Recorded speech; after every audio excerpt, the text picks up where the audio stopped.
It's going to be 10 years. Very soon, it's going to be 10 years of the following scene. I was there, I was younger, my hair was not that gray. I was sitting in front of the president of Colombia, Juan Manuel Santos. It was just across. 5 steps, tops. We were preparing him for the presidential debates. And you know what? Candidates hate debates. They do. I've worked with several of them and they struggle keeping their answers short. So we had to test every single answer he had for every single topic. He was testing every answer. So Mr. President, economy. And he would just try to fit it into 1 minute reply. We were simulating being the media, and he was being the candidate. So 2 funny things. One, when you have a candidate running for re-election, it's very different. When candidates are running for the first time, their teams are just guys and girls who came out of university. When you're doing re-election, you know who is there by his side?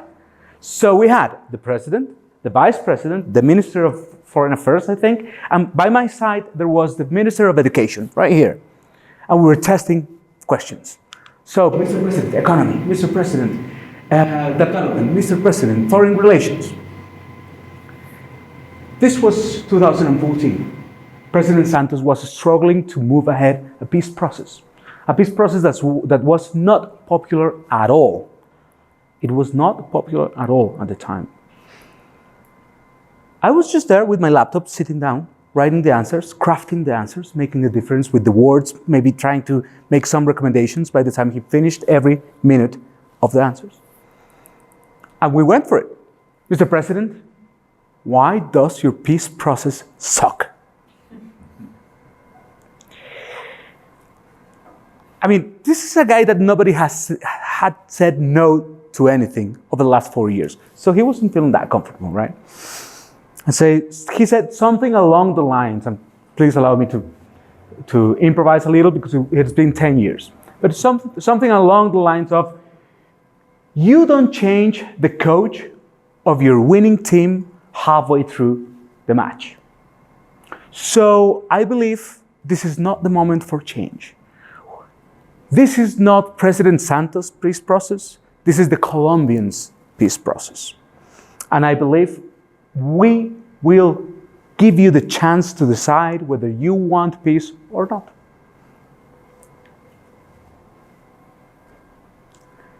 We looked at him again, Vice President, Minister of Treasury, Minister of Education, and me with a laptop.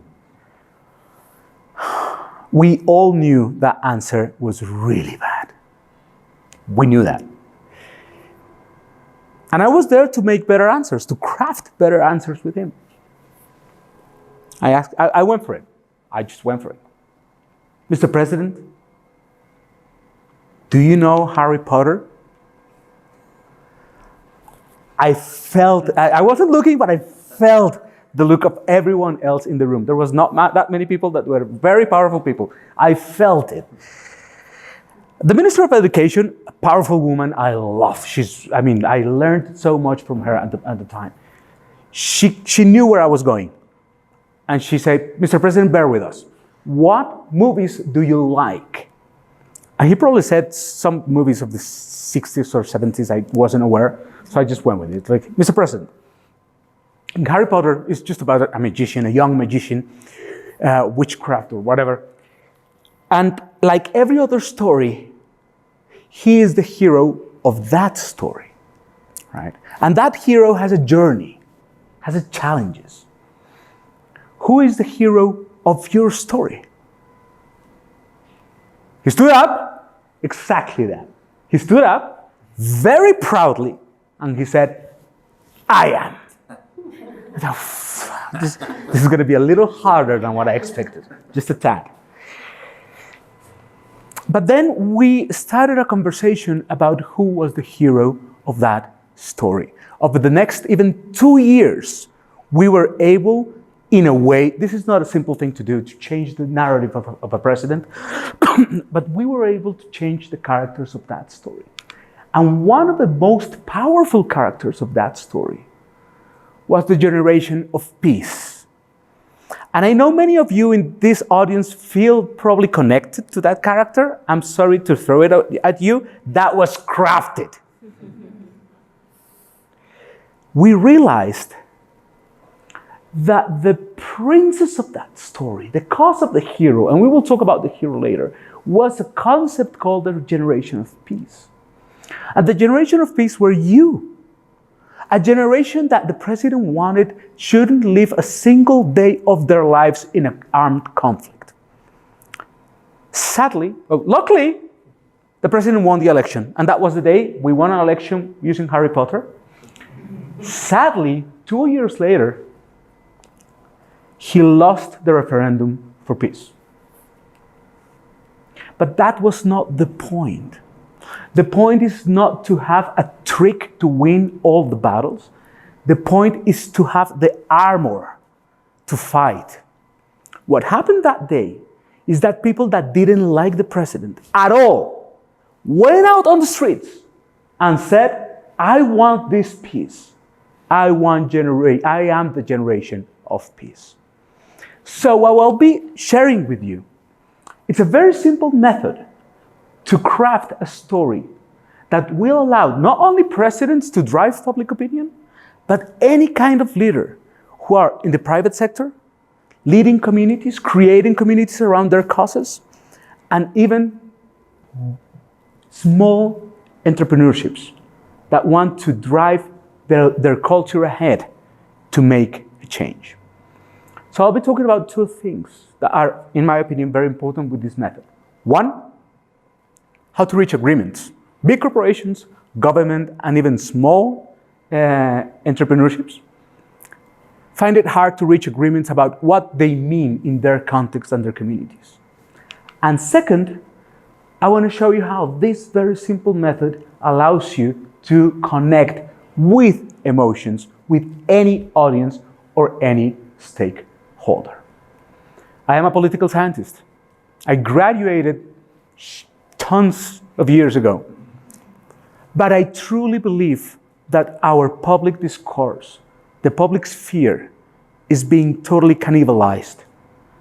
Fake news, demagogues, and I am a believer that this can make a better world. Not of winners and losers, but just better content and better concepts and better clarity for public opinion to make a decision and make a call.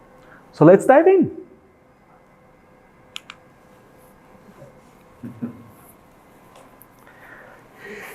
You're very young. Do you have nephews or nieces? Any of you? Many of you.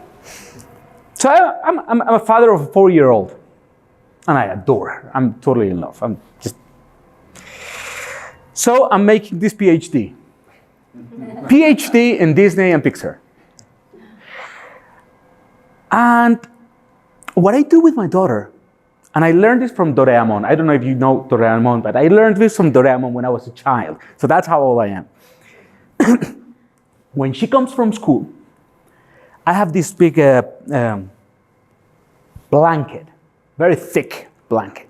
She comes in, say, okay, let's go to the world of fantasy. We get into the blanket. And when we open, I say, okay, what are we seeing? And she says, this is a mountain. All right. Is it high? Yes, it's very high. And what's happening? Help, help, she says. What's going on? There's a baby in trouble. And she starts creating this story. I'm just a neighbor of that story. And she creates this story, and every time is a baby in trouble somewhere. And this dragon, blue dragon from Doctora Juguetes, or whatever, he's the big evil monster that has her babies under siege.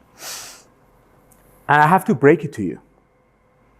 That's how public opinion works. That's how our brains work. This is a very complex image. Colombians know that, right? For those who are not familiarized with this image, this is the police against a young man in the midst of big, big riots in 2021. anyone who sees this image in the context that it occurred, they see a good guy and a bad guy right away. Yeah, political scientist is going to say, oh, it's a little complex, more complex. Yes, it is. But we do not do that. Our brains don't do that. My little girl doesn't do that. Baby in trouble, bad dragon. That's what there is. Our brains are wired to create stories of what we see. Companies and governments and entrepreneurs make it complex, but it is not. The thing is, the answer of who is the bad guy and who is the good guy will change. Just like this. It's exactly the same picture. Whoever's watching these images is seeing exactly the same thing, and the mechanisms that operate to make a conclusion, to draw a conclusion, to understand what's going on, it's going to be very similar. And with our team, over the last 10 years, we figured that out. It's a very, very automatic process that we will make stories out of anything we see. A peace process, what the oil and gas industry is doing to the country, what the food industry is doing to our children. Right away, Greenpeace creates stories. But brands have a harder time doing that. In marketing, simple. Public affairs, a little harder, a little more complex. So this is what I will do. I'll let you know, I'll explain how we are creating stories to big organizations, to governments, and entrepreneurs. What is the condition for a story? What's the first thing a story has? A plot. You need something before you have a plot, you need something more important than a plot. What do you say? Characters. Imagine that slide with Voldemort and Harry Potter and a wand in the middle. Without Voldemort and Harry Potter, there's nothing, right? And characters are just frames. Frames that allow you to make assumptions of what's the role of anything. It's almost like a recipient with a tag, and that's how we see them. So what's the main character of any story? And Joseph Campbell has studied this thoroughly. Is the hero. Hero. Very simple. So every story has a hero. So let's think, Harry Potter, who is the hero? Spoiler alert, who is the hero? Harry Potter, all right. Who is the hero in Spider-Man? Spoiler alert in the title. Spider-Man. The characteristic of the hero is that it has a journey. He or she have a journey.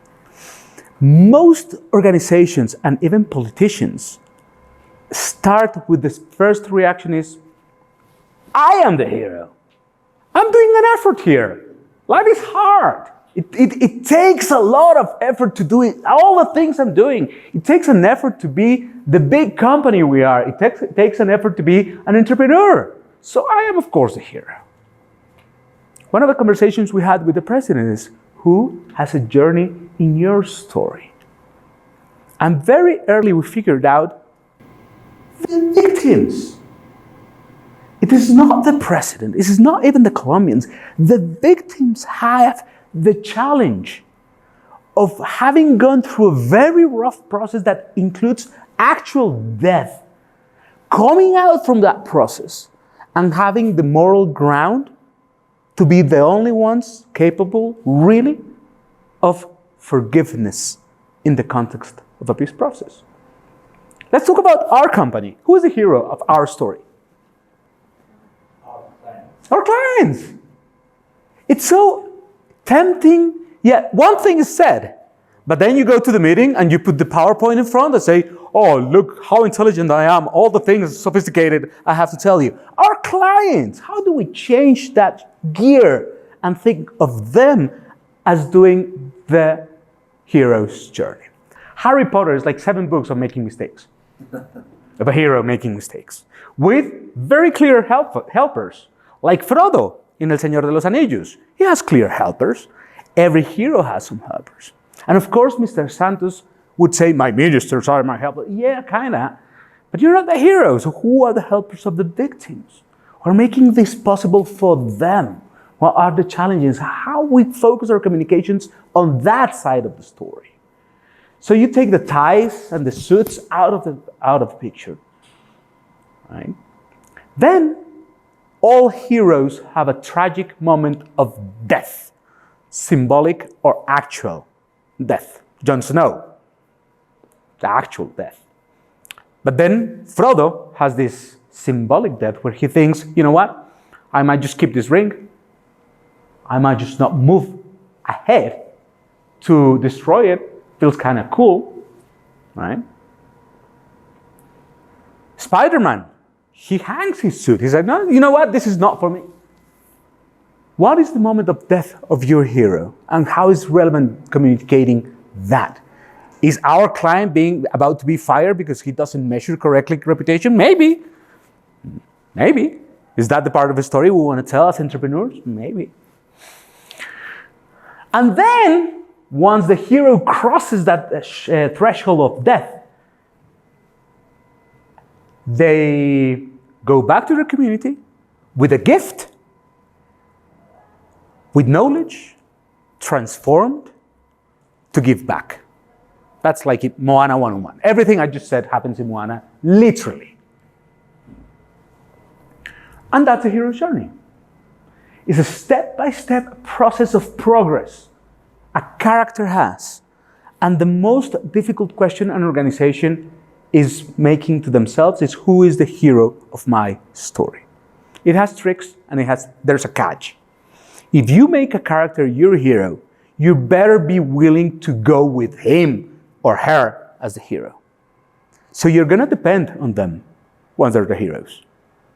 I'll tell, if I have the time, I'll tell a story on how choosing a hero went terribly wrong when working with the Ministry of Education a long time ago. This is a picture of how the hero's journey looks. And the only thing relevant about this slide is that you need to know where your hero's journey is and how it looks to be able to communicate it and focus your camera on them, not on yourself. So there's another character. Let's call her in English the princess. So here's the deal. I know this is horrible patriarchy language. Western civilization has been telling this story about a doncella in apuros for 14 centuries. So I asked ChatGPT, how do I say with gender neutrality doncella in apuros? It says, no, you can't. So I'm just going to say doncella in apuros if you like. But the point is, there's always a character totally passive. Are you familiar with Mario Bros? Have you played Mario Bros? Not the recent movie. Have you actually played Mario Bros? Who has played Mario Bros? Great, 100%. So you have seen her.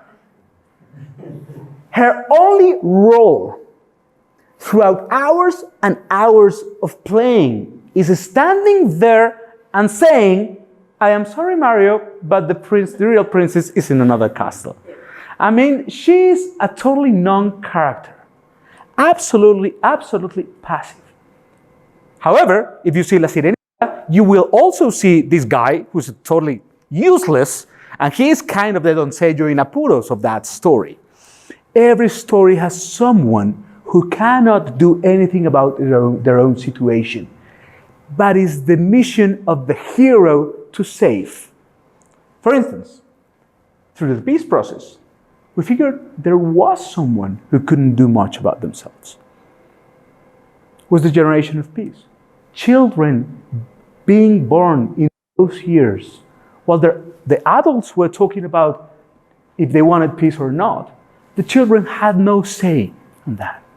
And that's where the concept of a generation of peace, those who would not live a single day at war, came across. Right? In our case, in our organization, it's rougher for entrepreneurship, but we do have the reputation of our organizations. It cannot help itself. We need to enable those heroes to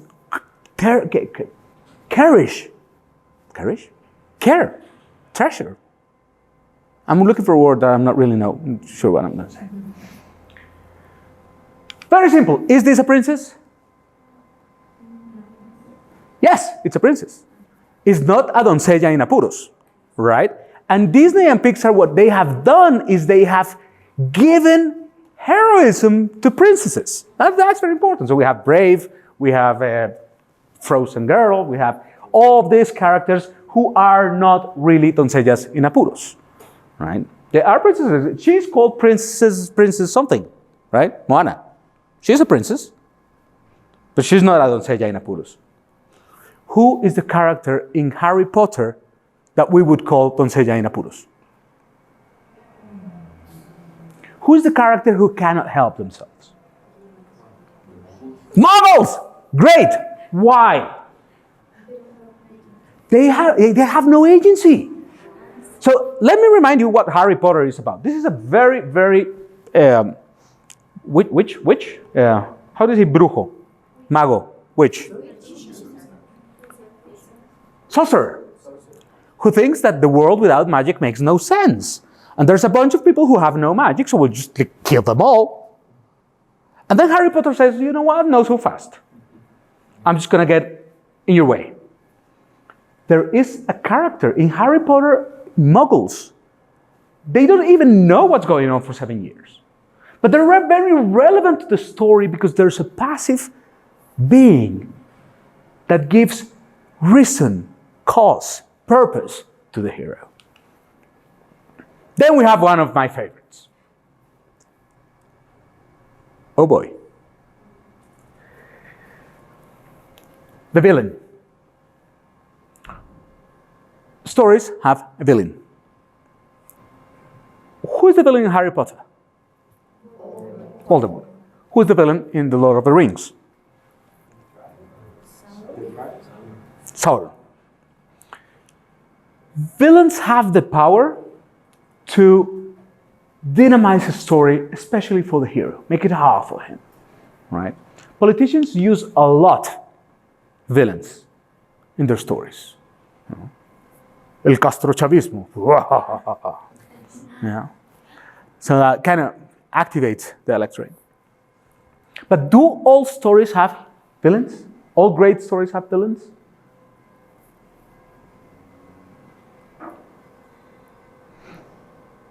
Who says yes?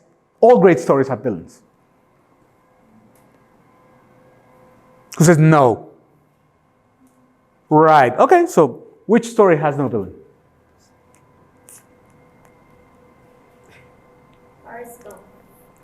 Great. Every single Tom Hanks movie. There's no villain, ever. I mean, if you think of Apollo 13, it's basically aliens without a villain. Or the other way around. Aliens is basically Apollo 13 with a villain.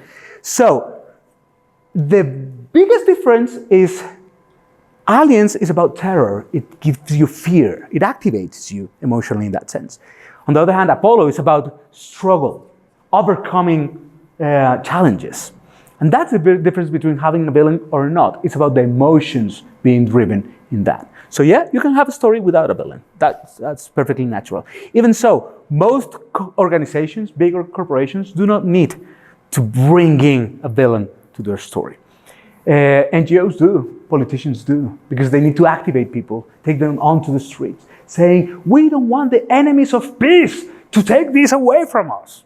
How was the Generation of Peace? How many of you actually say Enemigos de la Paz at some point in their debates? You didn't use that concept? Enemigos de la Paz? Yeah, right. The mentor, not the mentor, the mentor. There's an author, Donald Miller, I think it's called. He calls him the guide. And it's a character that is there to guide the hero, to help him, to provide him with the tools he needs to do his journey. And it's not the only natural character for an organization, for government. It's the most often character. It gives them purpose to it, gives them their own hero's journey, but it's not the only one. And you can find some other characters here. And then you have one comment about this. I love this scene. This scene is Gandalf entering the mines. I don't know, remember the name. With the community of the ring, right? And then this shit-ass big monster comes, and he goes, "You shall not pass." Right? That's what he says. He stays there. What do the hobbits do in that point? Run. They run. What does Gandalf do? He stays. Where's the action? Right there. Who? The camera. Who does the camera follow? The hobbits, the hero. So it doesn't matter how crucial a situation is for the mentor, the story is about the hero, not the mentor. And I like this scene because of that reason. Sometimes corporations say, you know what, I like to be the hero. Why am I not the hero here? Let's have this honest conversation. It's like, because you're not. People don't like heroes that are already powerful and have all the resources to do whatever they need to do. They follow struggle, they follow the harshness, they follow difficulties in the lifeline. And at last, you need a talisman. You need something as a hero that makes possible your journey. In the case of Harry Potter, very simple. No, the one is a symbol, a physical, yes, the magic. And Dumbledore guides him with magic to be able to defeat Voldemort and save the Muggles, right? That's kind of how the story goes. But you can also say that we, the victims, are gonna make possible this peace process for the generation of peace. And we will oppose the enemies of peace. And we will make anything possible for that. And yes, we do have a government that believes in peace and that it's gonna make it possible. But you can also have, you know what? What do you do at work in a Christmas dinner? So what you say is, you know these people that work in communication offices that probably studied that to avoid mathematics? They're being required to show data, and they have to take care of their reputation in their companies. And what we do is we help them achieve that goal with data and clarity. Again, it's a story. Now the hard thing is to make that story stick. There are other characters which I will not go into, because our story as Buho, we do have a shadow, which is very similar to our friend, what's his name? Gollum, that's right. And the other thing that's very relevant, is that the relationship between those characters is what triggers emotions. If you focus on the relationship between the villain and the hero, you're telling an epic story. If you're focusing your story between the villain and the princess, it's about terror. It terrifies. If you're talking about the hero and the princess, then you're talking about hope and a positive story. So it is not true that your story is about one emotion. It really depends on how you use the characters to trigger certain emotions. So I'd like to invite you to do one thing. You can download a very simple worksheet to start crafting who are our characters. Right now, we are redefining our own story as a company. And the first question we have to make ourselves is, who is our hero? They will ask questions about what kind of hero are we? Are we Po from Kung Fu Panda? Are we Elsa from Frozen? Are we Iron Man? What's the frame? What's the emotional frame? What's the kind of hero we look like? This is me watching Frozen. You can see I was taken out of bed that morning. And her name is Valeria. She cannot help it. She needs a tiara. She cannot watch Frozen without a tiara. And it's so tempting, knowing that she's the princess, to be the hero of the story. Is so tempting. But this allows me to remember that she's not the princess of this story. She's not a doncella in apuros. She's just starting her journey, and I'm only the mentor. She is the protagonist of that story. Thank you all for coming.